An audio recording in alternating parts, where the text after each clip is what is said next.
महोदय, जिस तरीके से इस सदन का कस्टोडियन आप हैं, वैसे ही इस देश का कस्टोडियन, इस देश के लोकतंत्र का कस्टोडियन यहाँ का संविधान है। संविधान के आर्टिकल 14 और आर्टिकल 15 में यह कहा गया है कि समान शिक्षा दिए बगैर आप गुणवत्तापूर्ण शिक्षा नहीं दे सकते। इक्वल एजुकेशन अगर नहीं देंगे तो क्वालिटी एजुकेशन नहीं देंगे, और पूरी दुनिया में इसका कोई अपवाद नहीं है। लेकिन आज पूरे देश के भीतर और बिहार के भीतर शिक्षा को बाजार की सामान बना करके, बाजार की वस्तु बना करके हमने बिहार के और देश के तमाम करोड़ों छात्रों को, बच्चों को गरीब और अमीर में बांट दिया है। एक तरफ वो लोग हैं जिनमें नर्सरी क्लास में एडमिशन लेने के लिए महंगे स्कूलों में 1-1 लाख रुपए लग जा रहे हैं। उन स्कूलों में तमाम ऐसी फीसें हैं। वो स्कूल बाद में है महोदय, वो पहले दुकान है, और उस दुकान में जो मध्यम दर्जे के लोग अपने बच्चों को पढ़ा रहे हैं वो अपना पेट दाग करके पढ़ा रहे हैं। उन स्कूलों में अगर कोई 10वीं तक की पढ़ाई के लिए 10 लाख रुपए खर्च कर दे रहा है तो आप समझिए कि वो बच्चा आगे चल करके वो जो इन्वेस्टमेंट उनका है उसको ब्याज सहित निकालेगा। और इसीलिए हम ये मांग करेंगे कि जो प्राइवेट स्कूलों का एक पूरा चक्रजाल देश के अंदर बिछा हुआ है, बिहार के अंदर बिछा हुआ है, उसके खिलाफ एक कठोर कानून यहां से सदन से पारित हो, उस पर अंकुश लगाया जाए। दूसरी तरफ हम देख रहे हैं सरकारी स्कूलों की स्थिति। सरकारी स्कूलों की स्थिति पे हम ये कहना चाहेंगे कि वहां की जो पढ़ाई लिखाई है वो बेहद घटिया किस्म की है। वो अदृश्य पढ़ाई लिखाई है, और जब हम अदृश्य पढ़ाई लिखाई उसको कह रहे हैं, अधूरा कह रहे हैं, उसका एक रिपोर्ट बिहार सरकार का रिपोर्ट है 8 सितंबर 2018 को प्रकाशित education department government of Bihar का है, जिसमें कहा जा रहा है कि बिहार के भीतर जो स्कूलों में उपस्थिति होती है बच्चों की वो एवरेज 28% है, सिर्फ 28%। 11वीं और 12वीं के बच्चों का जो अटेंडेंस का परसेंटेज है वो 3.67%। 3.67% 11th और 12th में बच्चे अटेंडेंस बनाने जा रहे हैं क्लास में। अगर बच्चे स्कूल नहीं जा रहे हैं तो आप हमें ये बताइए, हम मंत्री महोदय से और सरकार से जानना चाहेंगे कि तब ये पोशाक कौन पहन रहा है, ये साइकिल चला कौन रहा है? बच्चे जब स्कूल नहीं जाएंगे तो आप क्या कर लेंगे? असल में बिहार के भीतर ये जो सरकारी स्कूल और प्राइवेट स्कूलों का एक जो बड़ा गैप होते जा रहा है, हमें लगता है कि इस गैप को बिना भरे, इसको बिना दुरुस्त किए आप क्वालिटी ऑफ एजुकेशन पे बात करते रहें, वो सिर्फ ढिंढोरा होगा और कुछ नहीं होगा। इसीलिए मैं इस सदन में ये प्रस्ताव रखता हूं कि कॉमन स्कूल सिस्टम को बिहार के अंदर दोबारा से बिहार के अंदर लागू करने की तैयारी की जाए। कॉमन स्कूल सिस्टम के कई आधार हैं, उसमें ये नियम बनाया जाए कि आपको अपने बच्चों को अनिवार्य रूप से अपने घर से सबसे नजदीकी सरकारी स्कूल में पढ़ाना होगा। ये कानून बनाना चाहिए हमें, और इसके कुछ आधार हमारे पास हैं। 2007 में बिहार सरकार ने मुचकुंद दुबे कमेटी का गठन किया था, और उस कमेटी ने यह कहा कि बिहार जैसे राज्य में शिक्षा को अगर बेहतर करना है तो आपको कॉमन स्कूल सिस्टम से ही वो हो सकता है, और कोई रास्ता नहीं है। ये उस कमेटी का रिकमेंडेशन कहता है महोदय। और हमने देखा यूरोप का एक बहुत पिछड़ा देश, यूरोप का सबसे शिक्षा के मामले में सबसे पिछड़ा हुआ देश फिनलैंड है। 1970 के दशक तक वो सबसे पीछे वाला देश था, लेकिन कॉमन स्कूल सिस्टम वहां हुआ एक आंदोलन के बाद, और 30 साल के भीतर वो यूरोप का पहला देश बना शिक्षा के माध्यम पे।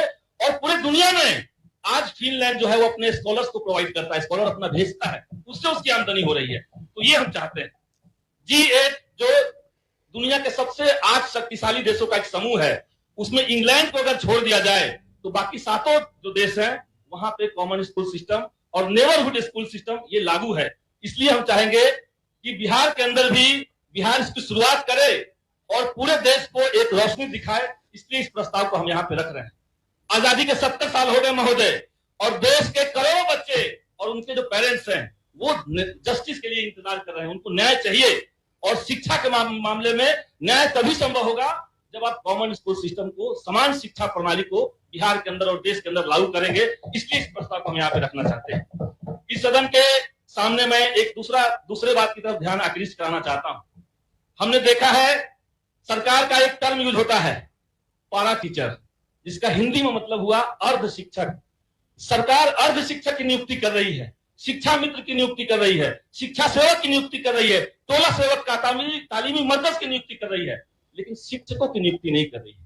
क्योंकि शिक्षक की आप जब नियुक्ति करने लगेंगे तो आप समझिए कि उनको पूरा पेमेंट देना पड़ेगा, उनको पूरा अधिकार देना पड़ेगा। पूरे बिहार के भीतर 3.25 लाख शिक्षक हैं, जो समान काम के समान वेतन के लिए संघर्ष कर रहे हैं।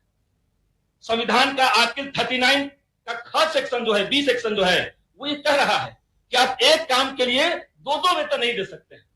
महोदय, हम इस सदन में बात कहना चाहते हैं कि माननीय विधायक यहाँ पे जितने हम लोग मौजूद हैं, अगर ये नियम बन जाए कि आधे विधायकों को पूरा पेमेंट, पूरा टीए और डीए मिले और आधे विधायकों को कोई टीए डीए नहीं मिले, सिर्फ आधा वेतन मिले, आप समझिए इस सदन के अंदर किस तरह का माहौल होगा, सदन का लोकतंत्र कैसा होगा, ये समझना चाहिए।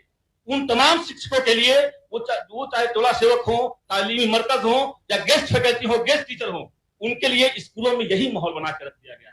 इसलिए हम चाहेंगे कि उन तमाम शिक्षकों की जो मांगे हैं उसको पूरा किया जाए और मंत्री महोदय इस पे गंभीरता से विचार करें। ये हम सदन के सामने आपका 1 मिनट मात्र रहा है। महोदय, उच्च शिक्षा की अगर बात करें तो देश के अंदर उच्च शिक्षा की जो हालत है, बिहार उसमें सबसे बदतर स्थिति में है। उच्च शिक्षा का इनरोलमेंट रेट जो है राष्ट्रीय स्तर पे वो 26.3 है, लेकिन हमारे बिहार में वो 10 और 11% के आसपास जाकर के लटक गया है।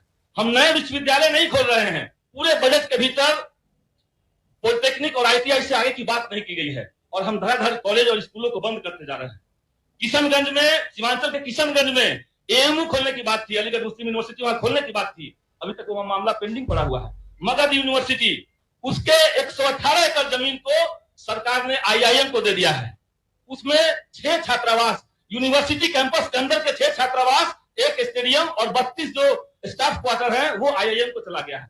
नए विश्वविद्यालय नहीं खुल रहे हैं, लेकिन जो पुराने विश्वविद्यालय हैं उनको धड़ाधड़ एक के बाद एक खत्म करते जा रहे हैं हम लोग। इसलिए महोदय, मैं मगध विश्वविद्यालय के तमाम 1 लाखों छात्रों की तरफ से और जो पूर्ववर्ती छात्र हैं उन तमाम छात्रों के बिहाफ पे मैं यह कहना चाहूंगा इस निर्णय को तुरंत सरकार वापस ले और आईआईएम को कहीं और पे शिफ्ट किया जाए। इसके अलावा जब शिक्षा की बात हो रही है तो 2 पॉइंट मैं बस महोदय कहकर के बैठ जाऊंगा। जब शिक्षा के बात हो रही है तो निश्चित तौर से परीक्षा पे बात होना चाहिए। शिक्षा से जुड़े हुए नौजवानों का जो रोजगार का मसला है उस पर बात होनी चाहिए। 94,000 टीचर को लेकर के इस सदन में कई बार बात हुई। मंत्री महोदय ने कहा कि उस पर सरकार काम कर रही है। आईए फाइल हो गया है कोर्ट के अंदर, लेकिन उसका मेंशनिंग नहीं हो रहा है। जब तक मेंशनिंग नहीं होगा तब तक कोर्ट की सुनवाई नहीं होगी, तब तक उनकी नियुक्ति नहीं होगी। इसलिए मंत्री महोदय से आपके माध्यम से मैं कहना चाहूंगा कि उसकी मेंशनिंग जल्द से जल्द करवाई जाए।